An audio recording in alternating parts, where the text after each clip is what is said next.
سورۃ یوسف بسم اللہ الرحمن الرحیم. شروع اللہ کے نام سے جو بے انتہا مہربان نہایت رحم فرمانے والا ہے. الف لام را تلک آیات الکتاب المبین.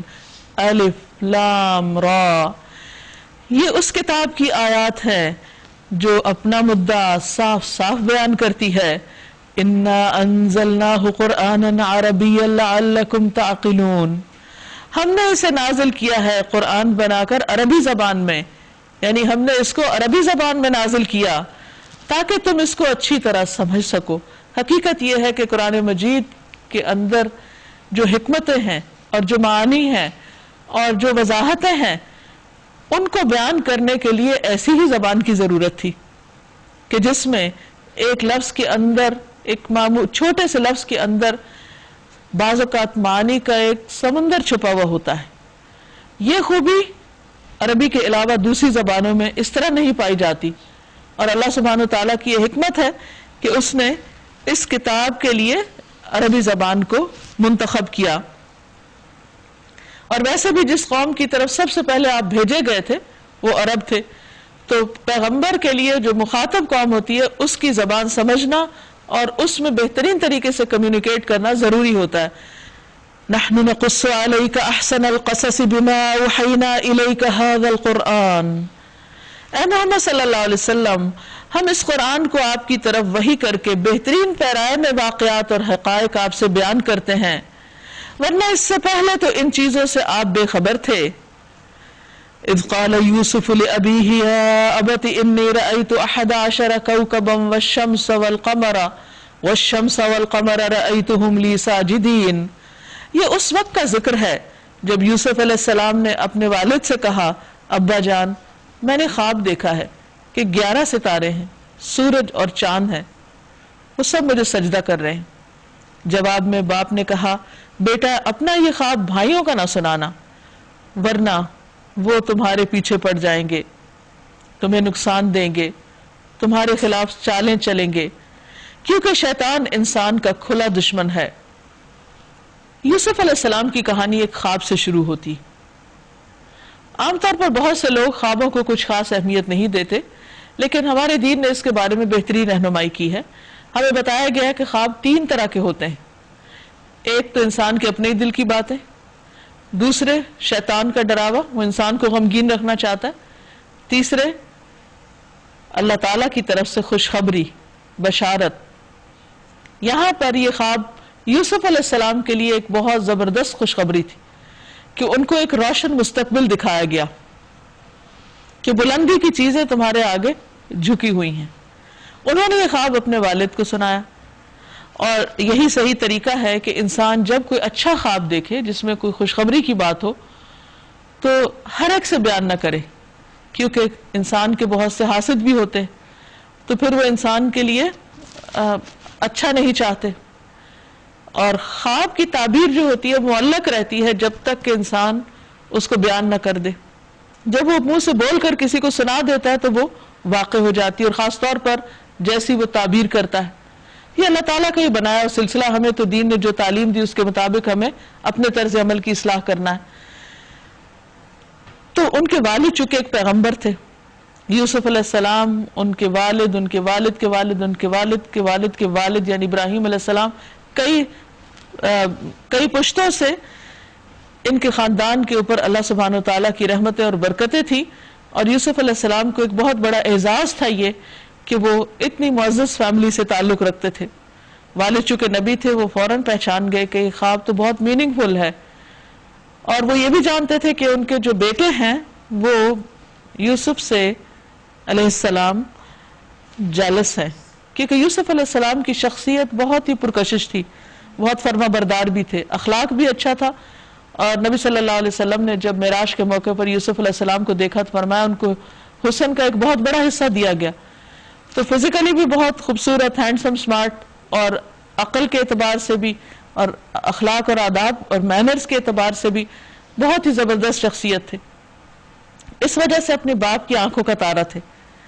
اور یہ بات دوسرے بھائیوں کو بہت کھلتی تھی، اور وہ چاہتے تھے کہ کسی طرح یوسف علیہ السلام کو راستے سے ہٹایا جائے تاکہ باپ کی توجہ لی جا سکے.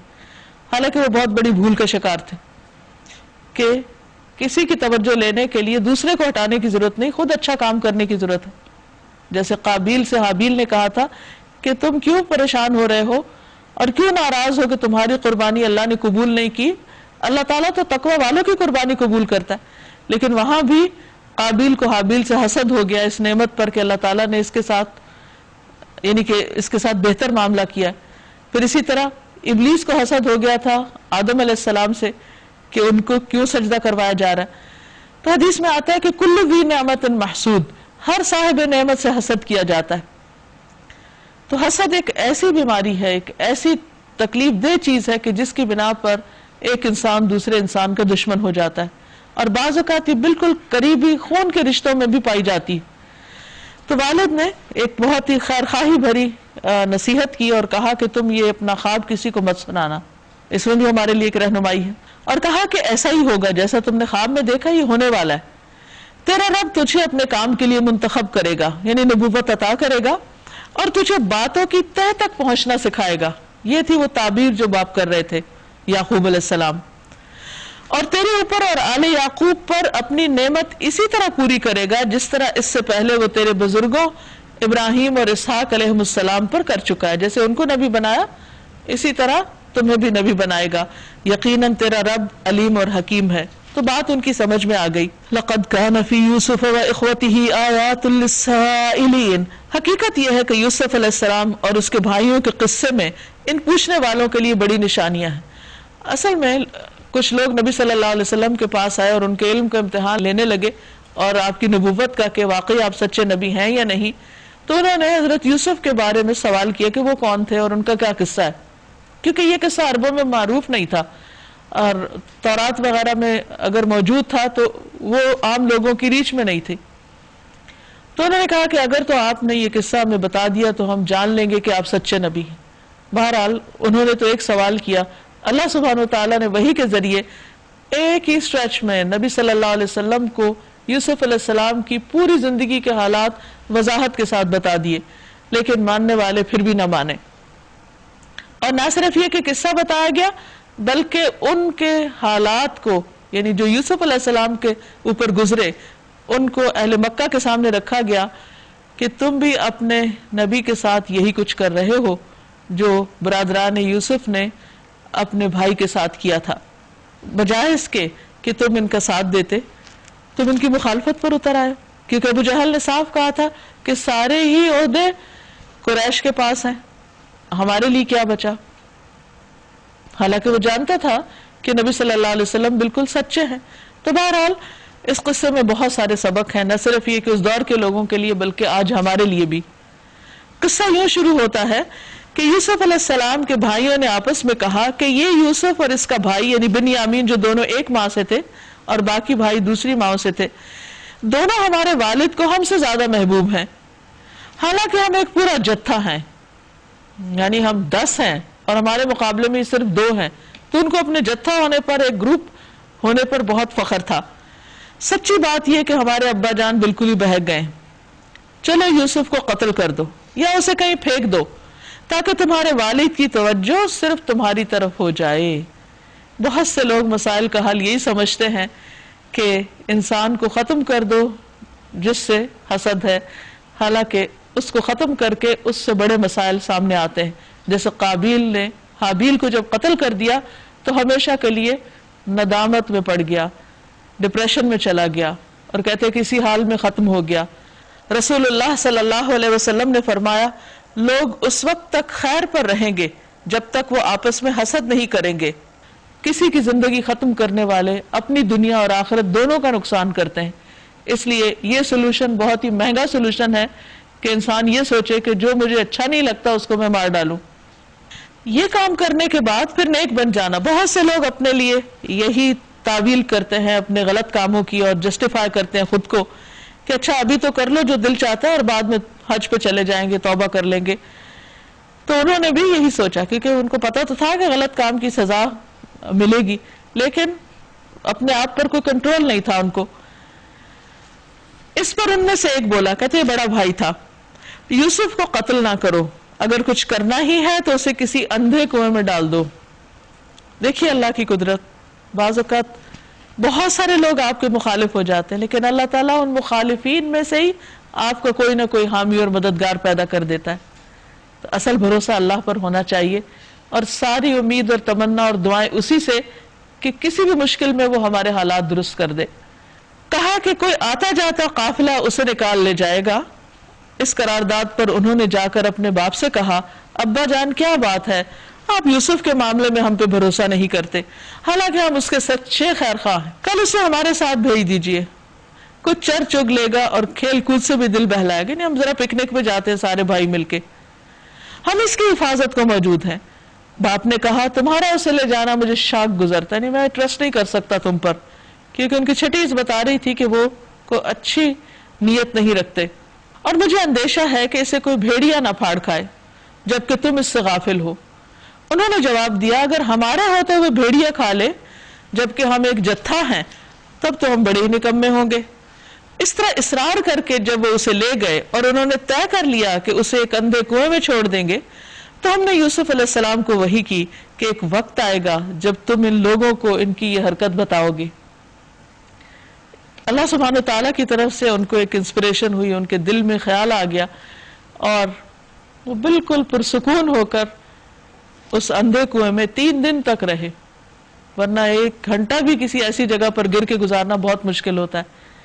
لیکن ہمیشہ جس سے حسد کیا جاتا ہے، لوگ اس کو جب نقصان پہنچانے کی کوشش کرتے ہیں تو سمجھتے ہیں کہ شاید وہ اس پہ قادر ہیں، حالانکہ پوری دنیا میں مل کر کسی کو نقصان دینا چاہے تو نہیں دے سکتی سوائے اس کے جب اللہ چاہے۔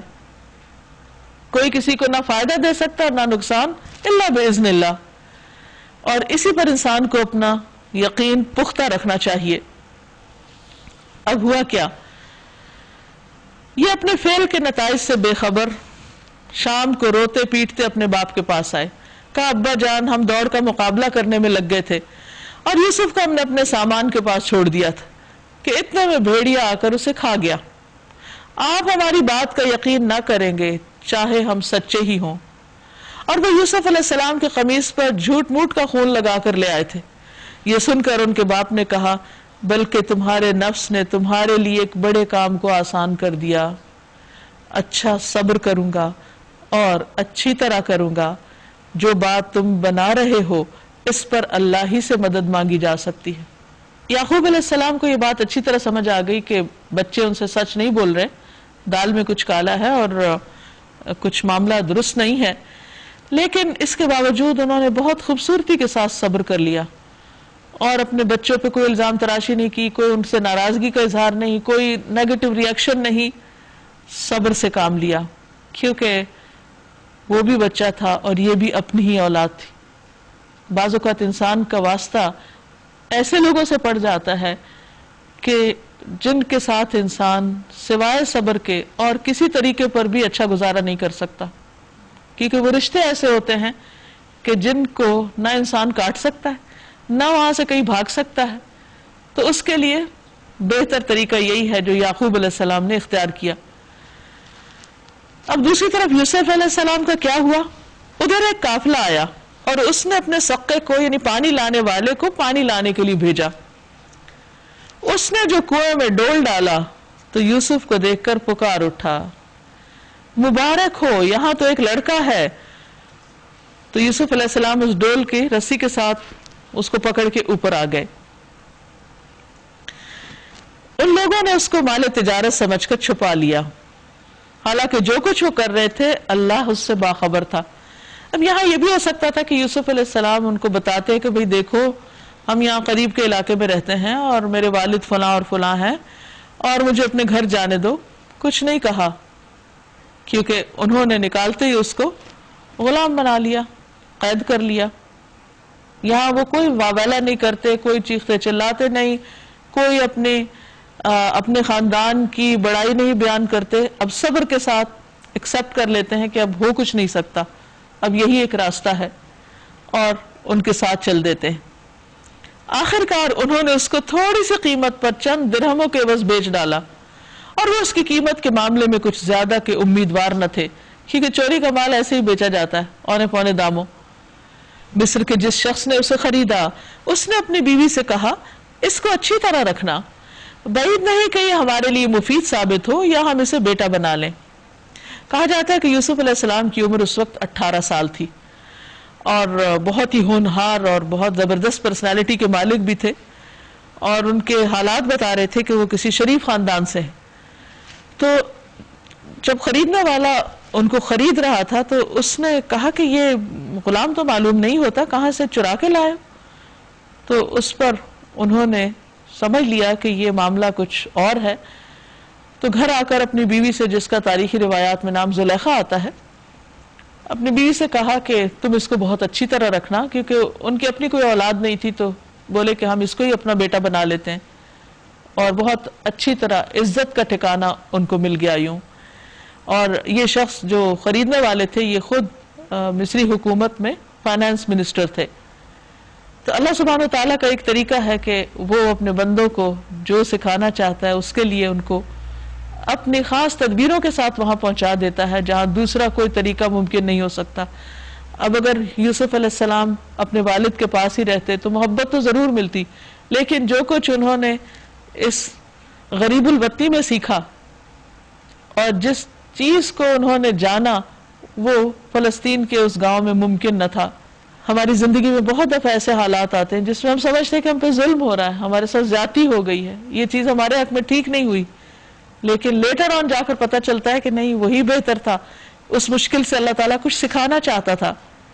تو اس لیے انسان جیسے بھی حالات میں ہو اللہ تعالیٰ کے فیصلوں پر راضی رہے۔ اس طرح ہم نے یوسف علیہ السلام کے لیے اس سرزمین میں قدم جمانے کی صورت نکالی، یعنی اس کے بغیر وہاں وہ رہ نہیں سکتے تھے مصر میں جا کر، اور اسے معاملہ فہمی کی تعلیم دینے کا انتظام کیا، تأویل الاحادیث اس مشکل ماحول میں سکھائی۔ obviously فائنانس منسٹر تھا تو اس کے پاس ہر طرح کے لوگ آتے ہوں گے اور مختلف چیزیں اس کو وہ کرتے ہوئے خاموشی سے دیکھتے ہوں گے، اور اس طرح بہت کچھ سیکھ گئے۔ واللہ غالب علی امرہ ولکن اکثر الناس لا یعلمون، اللہ اپنا کام کر کے رہتا ہے مگر اکثر لوگ جانتے نہیں، اس لیے پریشان رہتے ہیں کہ ہماری دعا کیوں نہیں قبول ہو رہی، یا حالات ہماری مرضی کے مطابق کیوں نہیں ہو رہے۔ تو یہ اللہ کی مصلحت ہوتی ہے، تو اللہ تعالیٰ جس حال میں بندے کو رکھے اس کو راضی رہنا چاہیے۔ اب یہاں پر وہ کافی سال رہے، جوان ہوئے، وَلَمَّا بَلَغَ أَشُدَّهُ، جب وہ اپنی جوانی کو پہنچے تو ہم نے انہیں قوت فیصلہ اور علم عطا کیا۔ اس طرح ہم نیک لوگوں کو جزا دیتے ہیں، یعنی وقت کے ساتھ ساتھ میچور بھی ہوتے گئے، اور عام طور پر یہ جو الفاظ ہیں جس میں حکم و علم ہے، اس میں نبوت کی طرف بھی اشارہ ملتا ہے۔ عقبہ رضی اللہ عنہ سے روایت ہے کہ نبی صلی اللہ علیہ وسلم نے فرمایا، اللہ کو وہ نوجوان بہت پسند ہے جس کی جوانی میں نادانی نہ ہو، یعنی بہت سوچ سمجھ کے زندگی بسر کرے۔ اب وہ جس عورت کے گھر میں رہ رہے تھے وہ ان پہ ڈورے ڈالنے لگی، وہ ان کی محبت میں گرفتار ہو گئی، اور ایک روز دروازے بند کر کے بولی، آ جاؤ یوسف۔ یوسف علیہ السلام نے کہا، اللہ کی پناہ، میرے رب نے تو مجھے اچھی منزلت بخشی، بہترین ٹھکانہ دیا، اور میں یہ کام کروں کہ اسی کی ناموس پر میں ہاتھ اٹھاؤں؟ ایسے ظالم کبھی فلاح نہیں پاتے۔ اب آپ دیکھیے کہ کس قدر پاکیزہ نفس ہیں اور کس قدر سمجھدار ہیں کہ اگر میں نے چھپ کر بھی کسی پر زیادتی کی تو اللہ سبحانہ وتعالیٰ کو تو معلوم ہے، اور یہ چیز نقصان دہ ثابت ہوگی، کامیابی کا راستہ نہیں دکھائے گی۔ اس کو کہتے ہیں ایمان اور یقین۔ صرف انسان دنیا میں جب لوگ دیکھ رہے ہیں اس وقت ہی اچھا نہ ہو، بلکہ اس وقت بھی اچھے کام کرنے والا ہو جب کوئی نہ دیکھ رہا ہو۔ صرف خیرخواہی اس وقت نہ ہو جب کسی سے کچھ صلے ملنے کی توقع ہو، اس وقت بھی خیرخواہی ہو جب دوسرے کی طرف سے کوئی اچھا رسپانس نہ مل رہا ہو، کیونکہ انسان جب اللہ کے لیے کرتا تو اللہ تعالیٰ اس کا جواب اس کو دیتا ہے۔ وہ اس کی طرف بڑھی اور یوسف بھی اس کی طرف بڑھتے، اگر اپنے رب کی برہان نہ دیکھ لیتے، یعنی اللہ سبحانہ وتعالیٰ نے اپنی خاص رحمت کے ساتھ انہیں اس شر سے محفوظ رکھا۔ ایسا ہوا تاکہ ہم اس سے بدی اور بے حیائی کو دور کر دیں۔ در حقیقت وہ ہمارے چنے ہوئے بندوں میں سے تھے، تو جو چنے ہوئے بندے ہوتے ہیں اللہ تعالیٰ ان کی اور زیادہ حفاظت فرماتے ہیں، کیونکہ ان سے اللہ نے اپنے دین کی خدمت لینی ہوتی ہے۔ آخر کار یوسف اور وہ آگے پیچھے دروازے کی طرف بھاگے، اور اس نے یعنی خاتون نے